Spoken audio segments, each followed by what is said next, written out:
For more on the markets on this shortened trading week, we want to bring in Ashish Shah. He is Chief Investment Officer of Public Investing at Goldman Sachs Asset Management. And Ashish, thank you for being here today. Thanks for having me. So let's talk through. You think that we are looking like a classical late cycle economic and markets move?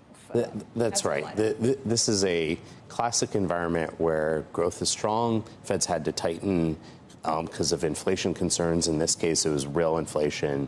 And what you're supposed to do then is have like a nice barbell of bonds and stocks, because stocks can continue to grow. And your bonds are now at yield levels that they're pretty attractive.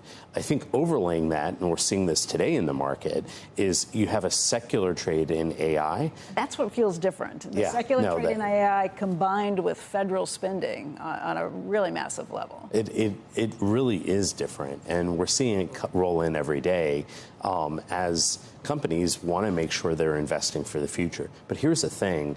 Companies are actually being pretty disciplined in terms of making trade-offs. So areas like software might actually be sources of funding, and we're seeing that, heard that through the earnings cycle.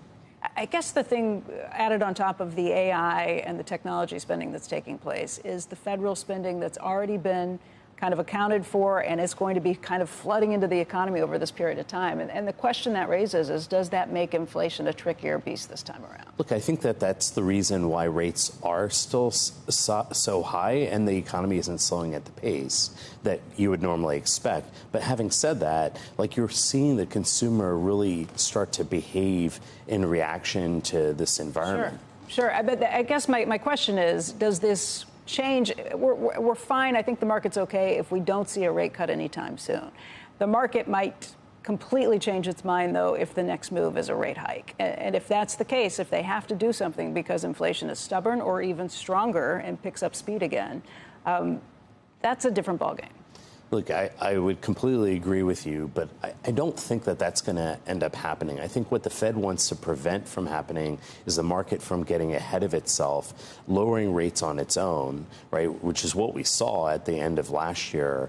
And, that creates an inflation problem. So I think you're going to continue to hear hawkish talk or a mix of talk, but I don't think they actually want to hike more. So then do you do what you suggested, which is this barbell strategy with bonds and stocks? Look, I think that it's what makes the most sense. It's historically what you would have done if you knew nothing about this environment.